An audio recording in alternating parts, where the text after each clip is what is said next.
Hello friends, मैं advocate Vijay Gupta from आईटेक consultancy. आज एक स्पेशल टॉपिक के बारे में आपसे बात करूंगा कि जैसा कि हमको पता है कि हम में से अधिकतर लोगों को अपनी आईटीआर फाइल करनी होती है।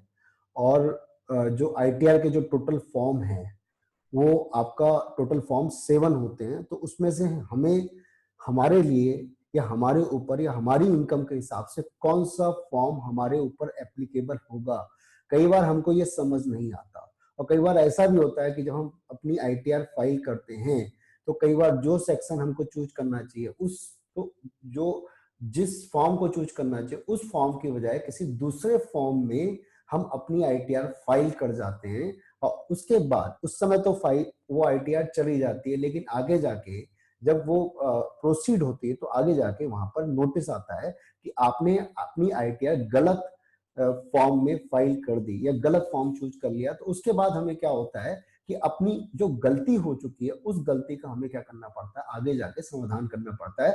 फिर से एक तरह से वहां पर उसको उस गलती का सुधार करना पड़ता है। ठीक है, तो कई बार ये जो सिली मिस्टेक है वो कुछ प्रोफेशनल्स भी कर देते हैं, वो कोई ज्यादा बड़ी बात नहीं है। तो ये है कि अगर कोई भी काम हम ढंग से करें तो स्टार्ट करने से पहले हमें अगर हम कुछ ऐसा करें कि हमसे गलती हो ही ना। ठीक है, तो आज जो ये टॉपिक मैं आपसे डिस्कस करने जा रहा हूं तो इसमें जो आईटीआर के जो टोटल 7 फॉर्म है इनका मैं डिटेल डिस्कशन करूंगा, जिससे आपको ये समझ आ जाएगा कि आपके ऊपर कौन सा वाला आईटीआर फॉर्म एप्लीकेबल होता है, या आपको अपनी आईटीआर अगर फाइल करनी है तो आपको कौन सा वाला फॉर्म चूज करना चाहिए। देखिए दोस्तों, बहुत आसान होता है। अगर आप ढंग से इस वीडियो को शुरू से लेके लास्ट तक अगर पूरा देखेंगे तो आप यकीन मानिए कि आपको पूरा जो डाउट है वो खत्म हो जाएगा, आपको कोई डाउट रहेगा ही नहीं। ठीक है, और अगर आपको वीडियो पसंद आती है तो प्लीज लाइक करिए और इस इंफॉर्मेशन को औरों के साथ आप शेयर भी करिए, क्योंकि और औरों के पास भी इंपॉर्टेंट इंफॉर्मेशन जानी चाहिए। चलिए स्टार्ट करते हैं। ठीक है, तो जैसा मैंने बताया कि जो टोटल 7 फॉर्म होते हैं आईटीआर के, टोटल 7 फॉर्म होते हैं। तो ये नहीं होता है कि आप क्या कहते हैं कि किसी भी फॉर्म को अपनी आईटीआर के लिए आप चूज कर लेंगे। ठीक है, जैसी कंडीशन होती है वैसे उस हिसाब से, मतलब जो भी आपके ऊपर एप्लीकेबल हो रहा है वो आईटीआर फॉर्म आप चूज करोगे। लेकिन हम ये कैसे डिसाइड करेंगे कौन सा फॉर्म हमारे लिए सुटेबल है, तो चलिए स्टार्ट करते हैं। ठीक है, ठीक है सर। तो सबसे पहला जो टोटल फॉर्म मैंने बताया, टोटल आईटीआर फॉर्म 7 होते हैं। ठीक है, अब इसमें से हम बात करते हैं आईटीआर 5 टू आईटीआर 7। ठीक है, आईटीआर 5 टू 7 जो फॉर्म है वो एप्लीकेबल हैं for forms, companies, LLP and charitable trust extra etcetera. ठीक है, तो कहने का मतलब है कि जो आपका फॉर्म, कंपनी, एलएलपी और चैरिटेबल ट्रस्ट के लिए ITR 5 to ITR 7 form applicable होते हैं। तो इसमें कहीं से कहीं तक मुझे लग रहा है कि कोई कंफ्यूजन वाली बात नहीं है। अब बात कर लेते हैं कि फॉर्म ऑफ कंपनी, एलएलपी के अलावा जो सबसे ज्यादा आईटीआर फाइल करने वाला बंदा होता है वो होता है मोस्टली सैलरी बेस्ड बंदा, या जो अदर जो हम बात कर रहे हैं। तो इसमें हम अब बात करने जा रहे हैं आईटीआर 1 से लेके आईटीआर 4। ठीक है, तो जो मोस्टली आईटीआर फाइल होती हैं वो इसी वाले ग्रेड में एप्लीकेबल होती हैं, आईटीआर 1 से लेके आईटीआर 4 तक की में फाइल होती हैं। तो सबसे पहली बात तो आईटीआर 1 से टू आईटीआर 4 किसके ऊपर एप्लीकेबल होता है? तो first of all for individual and HUF. Individual का मतलब ये है कि इनकम टैक्स डिपार्टमेंट के हिसाब से क्या कहते हैं कि घर में अगर 5 फैमिली मेंबर हैं तो वो क्या है कि हर मेंबर को एक अलग इंडिविजुअल या अलग एसएससी या एक अलग टैक्स पेयर की तरह काउंट करता है। तो इंडिविजुअल का मतलब हमको समझ आ गया। और होता क्या है कि जो आईटीआर फैमिली की नहीं जाती बल्कि हर पर्सन की अपनी पर्सनल इनकम के ऊपर अपनी आईटीआर फाइल करता है डिपार्टमेंट में। और एंड एचएफ की हम बात करते हैं तो एचएफ का मतलब Hindu undivided family. Hindu undivided family का मतलब ये है कि जहां पर क्या कहते हैं बहुत टाइम से जो एक ज्वाइंट फैमिली चली आ रही है, दादे परदादे और चाचे और भाई लोग सब आपस में एक ही घर में एक साथ रहते हैं। मतलब उसमें क्या है, कोई भी बंटवारा नहीं हुआ, उसे बोला जाता है हिंदू अनडिवाइडेड फैमिली। ठीक है, तो अब इन फॉर्म को भी हमारा जो मेन फोकस रहेगा ITR 1 टू ITR 4। तो चलिए स्टार्ट करते हैं आगे। ठीक है सर, सबसे पहली बात तो हम ये देखते हैं हु कैन फाइल ITR 1, मतलब कौन सा पर्सन ऐसा है जो ITR 1 फाइल कर सकता है। ठीक है, और मैं फिर से बार बार यही कह रहा हूं कि हम में से अधिकतर लोग ITR 1 की कैटेगरी में ही आते हैं। ठीक है, तो चलिए स्टार्ट करते हैं। Number first, ITR 1 is the tax return form used most commonly by individual taxpayer for financial year 1920. Individual who satisfy these conditions can use ITR 1 to file their return। मतलब सीधी सी बात है कि कोई भी इंडिविजुअल जो है ये ITR फाइल करता है, और प्लस कौन कौन सी कंडीशन होती हैं कि जब वो अपनी ITR फाइल करेगा, मतलब कौन कौन सी शर्तें पूरी होनी चाहिए। तो सबसे पहला जैसा हम यहाँ देख रहे हैं, नंबर ए, कंडीशन 1, ठीक है, a, individual should be a resident, ordinary resident. ठीक है, NRI can not use the ITR 1 to file their income tax return. ठीक है, सबसे पहली बात तो ये कह रहा है कि ITR 1 किसके ऊपर एप्लीकेबल होगी, जो सीधी सी बात है रेजिडेंट है, और खास तौर से ऑर्डिनरी रेजिडेंट है। अब ऑर्डिनरी रेजिडेंट की डेफिनेशन क्या है, इसके बारे में हम एक अलग वीडियो में डिटेल से हम डिस्कस कर लेंगे। तो सबसे पहली बात तो एक तरह से वो भारत का निवासी है, रेजिडेंट है, और रेजिडेंट के साथ साथ केवल रेजिडेंट होना काफी नहीं है, ऑर्डिनरी रेजिडेंट होना जरूरी है। ठीक है, अब बात करते हैं इसके अलावा। तो पहली बात तो केवल ये वाला जो ITR 1 फॉर्म है केवल ऑर्डिनरी रेजिडेंट के लिए एप्लीकेबल है, NRI के लिए ITR 1 एप्लीकेबल नहीं है। चलिए नेक्स्ट हम चलते हैं, number B, total income of resident individual should be not exceed ₹50 lakh. जो नंबर बी कंडीशन है, ऐसा कोई भी इंडिविजुअल सैलरी बेस्ड पर्सन, ठीक है, तो जिसकी जो इनकम है वो पूरे साल में, एक साल में क्या कहते हैं, सैलरी, हाउस प्रॉपर्टी, ठीक है, एंड जो अदर सोर्सेस की जो इंटरेस्ट की इनकम है, वो सीधी सी बात है total income 50 lakh, up to 50 lakh, 50 lakh तक या उससे कम है, उससे ज्यादा नहीं है। ठीक है, और इसके अलावा जो number C, the sources of total income should be salary, income, one house property, ठीक है, comma other sources of income such as interest. ठीक है, तो इसमें सबसे पहली बात दोस्तों 50 लाख का ब्रेकअप क्या है। 50 लाख का ब्रेकअप ये है कि कोई भी इंडिविजुअल जो जॉब कर रहा है जिसकी सैलरी से इनकम है, ठीक है, सैलरी का मतलब जो रेगुलर एक नॉर्मल एम्प्लॉय होता है, plus house property, house property से इनकम भी कितनी, वन हाउस प्रॉपर्टी। ऐसा होता है, कुछ लोग ऐसे होते हैं, आपके हमारे सामने भी है, आपके सामने भी होगा, जिनकी एक नहीं काफी सारी प्रॉपर्टी होती है। तो सबसे पहली बात तो अगर किसी पर्सन की या तो एक प्रॉपर्टी है या एक भी नहीं है, तो वो सीधी सी बात है वो ITR 1 फाइल करेगा। अगर जिसकी जो सैलरी बेस्ड तो बंदा है, लेकिन अगर जिसकी दो या दो से ज्यादा हाउस प्रॉपर्टी है, तो वो इसमें काउंट नहीं होता, ITR 1 में काउंट नहीं होता। ठीक है, ITR 1 फाइल नहीं करेगा। इसके अलावा जो अदर सोर्स जो इंटरेस्ट की इनकम है, वो आपका क्या कहते हैं कि मतलब अदर सोर्सेस में जो इंटरेस्ट की इनकम भी इसमें काउंट होती है। और इसके अलावा इसमें एक बात और काउंट करने वाली है कि जो एग्रीकल्चर इनकम है, एग्रीकल्चर इनकम जिसकी क्या कहते हैं कि मतलब अगर थोड़ी बहुत, अगर ऐसे पर्सन की जो सैलरी बेस बंदा है, अगर उसकी कुछ फार्मिंग की इनकम भी है, तो आपकी अप टू 5000 मतलब 5000 रुपए तक की अगर है तो एग्रीकल्चर इनकम है, तो वो भी अपनी ITR 1 ही फाइल करेगा। ठीक है सर, तो फिर से हम एक छोटा सा रिपीट कर लेते हैं। सबसे पहली बात तो एक तो ऑर्डिनरी रेजिडेंट, ठीक है, रेजिडेंट नहीं बल्कि ऑर्डिनरी रेजिडेंट होना चाहिए। दूसरा क्या कहते हैं कि आपका NRI के ऊपर ये एप्लीकेबल नहीं होता।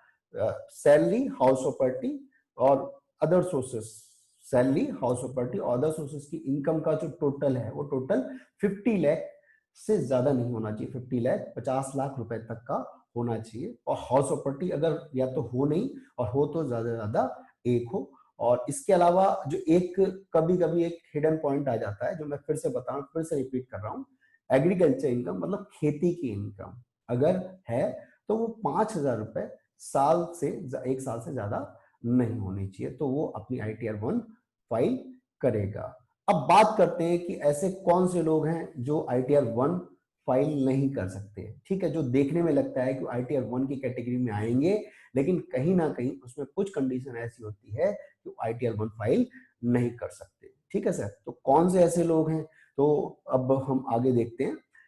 इंडिविजुअल हु इज आदर डायरेक्टर इन अ कंपनी और has invested in unlisted equity shares, ठीक है, एंड बिजनेसमैन। सबसे पहली बात तो कोई भी इंडिविजुअल जो किसी कंपनी का अगर डायरेक्टर है तो वो भी ITR 1 फाइल नहीं करेगा। देखो, अगर डायरेक्टर है तो ऑब्वियस है कि या तो फुल टाइम डायरेक्टर होगा या पार्ट टाइम, जो भी है। तो अगर वो डायरेक्टर है और डायरेक्टर के बेस पर उसे सैलरी मिल रही है तो सीधी सी बात है वो आपका ITR 1 की कैटेगरी में नहीं आएगा। ठीक है, एंड इसके अलावा अगर उसने अनलिस्टेड, अगर किसी एसएससी ने अनलिस्टेड इक्विटी शेयर्स में अगर इन्वेस्टमेंट किया है तो वो भी ITR 1 फाइल नहीं करेगा। ठीक है, वो अदर फॉर्म में जाएगा, वो फिर आगे हम देखते हैं। अच्छा, कभी कभी क्या होता है, कुछ लोग क्वेश्चन पुटअप करते हैं कि भाई इंटरेस्ट की इनकम, सॉरी कमीशन या ब्रोकरेज की इनकम या जो, वो सब कहाँ जाएगा, तो हम आगे देखते हैं। इसमें वो नहीं आएगा, ITR 1 में नहीं आएगा। तो हमने ITR 1 के बारे में डिटेल डिस्कशन हमने किया। ठीक है, इसके अलावा हम आगे चलते हैं ITR, अब बात कर लेते हैं 2 की। ठीक है, ITR 1 और ITR 2 में हल्का सा डिफरेंस है, थोड़ा सा डिफरेंस। अगर थोड़ा सा भी आप चूक गए तो आपसे गलती हो सकती है, क्योंकि दोनों में बहुत बहुत बहुत हद तक सिमिलरिटी है। ठीक है, तो अब दोनों के डिफरेंस को हम देखते हैं कि क्या डिफरेंस है। ठीक है, तो आगे हम नेक्स्ट हम देखते हैं यहाँ पर। सबसे पहली बात तो कुछ कंटेंट, इसकी जो इंपॉर्टेंट कंडीशन क्या है, कौन से ऐसे लोग हैं जो ITR 2 फाइल करेंगे। ठीक है, number first, income from salary और पेंशन, ये तो वहां भी एप्लीकेबल था। तो सैलरी और पेंशन वाला आदमी ITR 1 के साथ ITR 2 चूज कर सकता है। लेकिन और क्या क्या है इसमें, income from house property, income can be from more than 1 house property. ये एक पॉइंट, पहली बात तो ITR 1 से डिफरेंशिएट करता है। सबसे पहला, अगर ITR 1 में देखोगे तो वहां पर कितना था, वहां पर 1 residential house, ownership of 1 residential house, income from 1 house property. ठीक है, यहाँ क्या हो गया, एक की जगह अगर 2 मकान या 2 से ज्यादा मकान से अगर इनकम है तो वो उस केस में वो बंदा अपनी ITR 1 नहीं बल्कि ITR 2 फाइल करेगा। समझ में आया सर? तो अब सबसे पहली बात तो अगर किसी पर्सन की 1 हाउस प्रॉपर्टी है तो ITR 1 फाइल करेगा, अगर उसकी 2 हाउस प्रॉपर्टी है तो ITR 2 फाइल करेगा। ठीक है, नेक्स्ट हम चलते हैं, इनकम फ्रॉम कैपिटल गेन और loss on sale of investment और property both short term and long term gain. ये जो पॉइंट है ये भी आपको ITR 1 से आपको थोड़ा सा डिफरेंस क्रिएट करता है। सबसे पहले वो दोनों में यहाँ पर अगर किसी पर्सन की अगर कैपिटल गेन से, कैपिटल गेन तो आप इनकम जो है, कैपिटल गेन का मतलब मैं बता दूं, अगर कोई पर्सन अपनी कोई भी एसेट्स जो उसके पास उसने खरीद रखी है, जैसे building, machine, plant, furniture, gold, something, कोई भी चीज, ठीक है, अगर वो एसेट्स क्या करता है कि अगर वो सेल करता है और उस सेल करने के थ्रू उसे कोई प्रॉफिट या लॉस होता है तो वो कहलाता है कि कैपिटल गेन या कैपिटल लॉस। अगर किसी का कोई कैपिटल गेन या कैपिटल लॉस है और वो लॉन्ग टर्म या शॉर्ट टर्म है तो वो इनकम अगर है या लॉस है तो वो भी ITR 1 नहीं ITR 2 फाइल करेगा। तो 2 पॉइंट मेन आ गए। ठीक है सर, आगे चलते हैं। Next, income from other sources including winning from lottery, bets और race horses and other legal means gambling. ये पॉइंट बिल्कुल डिफरेंट आ गया। कैजुअल इनकम, कैजुअल मतलब जो एक्सपेक्टेड नहीं होती कि होगी भी, जी भाई होगी या नहीं होगी। अगर कोई जुआ खेलता है, सट्टा खेल रहा है, तो ऑब्वियस है कि सट्टा क्या होता है, सट्टा कभी किसी का नहीं होता। ठीक है, तो हो सकता है कि आदमी जीत भी सकता है और हार भी सकता है। भाई लॉटरी के टिकट अगर लेता है तो आपको ध्यान होगा उसमें नंबर्स होते थे 1 to 10 या समथिंग, जो भी है। मैंने तो खैर कभी खेला नहीं, लेकिन सुना करता था कि भाई दुक्की आ गई कि तिक्की आ गई, मतलब समथिंग जो भी है। अब है क्या कि उसमें आदमी तुक्का लगाता है कि भाई ये आ सकता है वो, और आ भी सकता है और नहीं भी। तो दिस इज कैजुअल, अनएक्सपेक्टेड है। बैट लगाता है आदमी कि भाई आज इंडिया पाकिस्तान का मैच है तो इंडिया जीतेगी या पाकिस्तान हारेगा, समथिंग जो भी है, ठीक है, या हॉर्स रेसेस आ जाता है, इनमें भी बहुत तगड़ा सट्टा लगता है। तो ये जो इनकम अगर इस तरह की कोई है या कोई लॉस है जो भी है, वो आपका इसमें क्या कहते हैं, आपका ITR, अगर इनकी इस तरह की कोई इनकम है तो ITR 2 फाइल होती है। इसके अलावा जो मेन मैं बता दूं आपको, मेन पॉइंट आ जाता है कि अगर कोई person non resident of India है, NRI, ठीक है, NRI जो सीधी सी बात है कि जो जिसने अपनी बेसिक कंडीशंस को पूरा नहीं किया। अब बेसिक कंडीशंस क्या होती है इनकम टैक्स की, उसके बारे में अभी डिस्कस नहीं कर सकता, उसके लिए एक अलग टॉपिक में हम डिस्कस कर लेंगे। तो अगर क्या कहते हैं, अगर कोई NRI है और NRI की अगर कोई फॉरेन एसेट्स या फॉरेन इनकम है तो वो क्या होगा, ITR 1 नहीं बल्कि ITR 2 फाइल करेगा, ठीक है सर। और इसके अलावा एग्रीकल्चर इनकम मोर देन ₹5,000, जैसा ITR 1 में हमने देखा था, तो अगर वहां पर एग्रीकल्चर इनकम 5,000 रुपए तक की थी तो ITR 1 फाइल होती थी, और अगर एग्रीकल्चर इनकम अगर 5,000 से ज्यादा है तो ITR 2 फाइल होती है। इसके अलावा इसमें जो कह रहा है कि जो सारी कैटेगरी इसमें रेजिडेंट और जो नॉन रेजिडेंट भी इसमें आ जाते हैं। इसके अलावा जो इसकी ओवरऑल इनकम है वो आपका क्या कहते हैं कि जो 50 लाख वाला पॉइंट तो हम देखा ही था। आगे हम चलते हैं नेक्स्ट, ठीक है सर। अब बात करते हैं ITR 1 और 2 की, हमने बात कर ली। अब बात करते हैं ITR 3 और 4 की, ठीक है। तो ITR 3 और 4 किसके ऊपर एप्लीकेबल होता है, तो उसको हम थोड़ा डिटेल में डिस्कस कर लेते हैं कि who can file ITR 4। ITR 4 कौन फाइल करता है, तो सबसे पहला इसमें कुछ कंडीशंस दी हैं, उनको हम स्टार्ट करते हैं। ITR 4 is to be filed by the individual, ठीक है, और HUF और पार्टनरशिप फर्म, ठीक है, whose total income of assessment year 1920 includes। मतलब सीधी सी बात है कि ITR जो है 4 जो है आपका कोई भी इंडिविजुअल, कोई भी HUF या पार्टनरशिप फॉर्म फाइल कर सकती है, लेकिन ये जो है ITR 4 LLP के ऊपर ये, मतलब LLP के ऊपर ये एप्लीकेबल नहीं होता। और इसके अलावा पार्टनरशिप फॉर्म भी इसको कम चूज करती है। तो हम देखते हैं इसमें और कंडीशन क्या है। Number A, business income under section 44AD और 44AE। इसके अलावा income from profession calculated under section 44DA, मतलब ऐसे बिजनेस और प्रोफेशन की इनकम जो है वो इसमें आएगी। 44AD की बिजनेस की इनकम क्या कहलाती है, मतलब जो नॉर्मल बिजनेस होता है उसकी इनकम की ये बात कर रहा है, 44AD की बात कर रहा है, ठीक है। और 44AE किसकी बात कर रहा है, 44AE जो बात कर रहा है जो ट्रक्स वगैरह की जो इनकम होती है या जो ट्रांसपोर्टेशन की हम बात कर रहे थे। और 44DADA ये एप्लीकेबल होता है किसके ऊपर, एक प्रोफेशनल बंदे के ऊपर, ठीक है, एज ए चार्टेड अकाउंटेंट या लॉयर्स की इनकम है, या मतलब जो भी सर्विस सेक्टर में काम कर रहा है, ठीक है।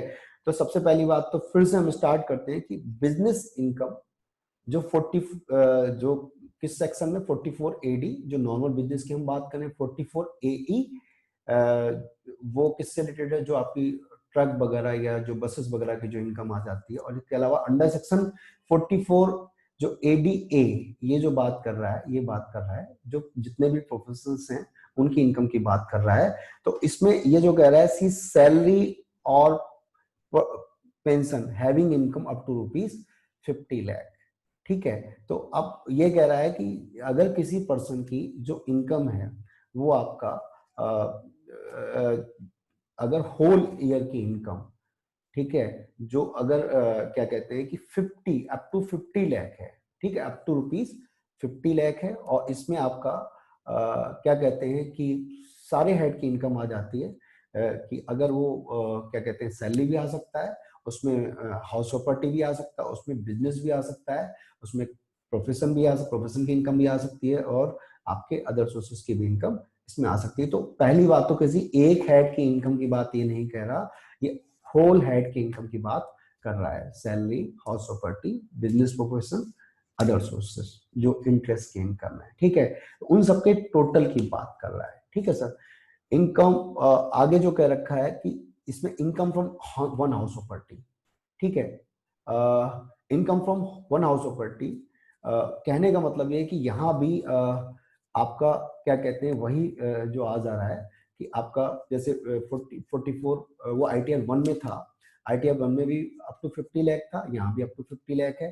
तो income from one house property having income up to 50 lakh excluding the brought forward loss और लॉस भी carry forward under the head, ठीक है। And number E income from other sources having income up to 50 lakh excluding winning from lottery and income from horse race.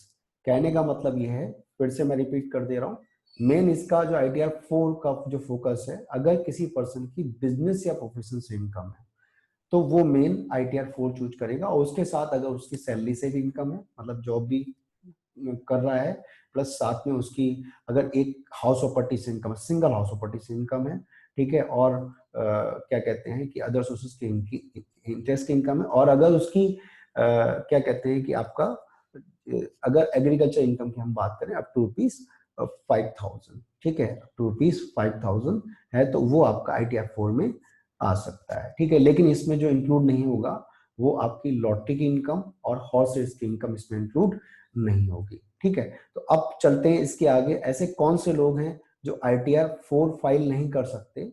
तो यहाँ पर जो मैं बता दूं, ITR 4 जो फाइल नहीं कर सकते, तो ये कह रहा है एन इंडिविजुअल हु इज, ठीक है, either a director in a company and has invested in unlisted equity से can not use this form.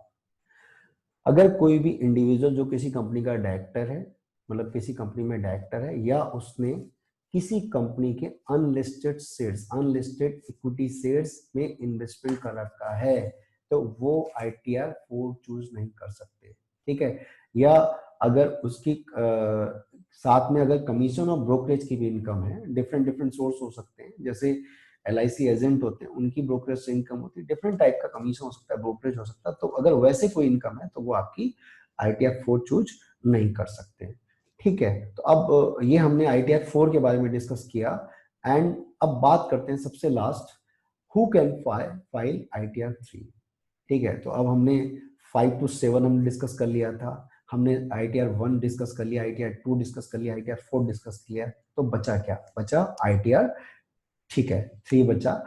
तो इसमें ये कह रहा है सबसे पहली बात तो, जो an individual HUF having income from business and profession, ठीक है, and commission income and brokerage income. कहने का मतलब ये है कि अगर किसी कोई भी इंडिविजुअल या HUF है जिसकी बिजनेस और प्रोफेशन से इनकम है, ठीक है, और इसमें ये कह रहा है कि आपका बिजनेस और प्रोफेशन से इनकम है, और इसके अलावा साथ में अगर जैसे कमीशन से इनकम या ब्रोकरेज की इनकम है, खासतौर से जो LIC एजेंट वगैरह है ना, उनको जो कमीशन मिलता है वो उनका मेन सोर्स कहलाता है, ठीक है। तो वो तो आपका वो मेन इनकम में आ जाता है, और इसके अलावा क्या कहते हैं, कभी कभी आदमी साइड से काम कर लेता है और साइड से उससे कमीशन या ब्रोकरेज मिल जाता है, तो वो उस केस में ये ITR 3 चूज करी जाएगी, ठीक है। तो उम्मीद है कि आपको ये जो जितने भी फॉर्म हैं उनके बारे में आपको ढंग से क्लैरिफाई हो गया होगा, क्लियर हो गया होगा।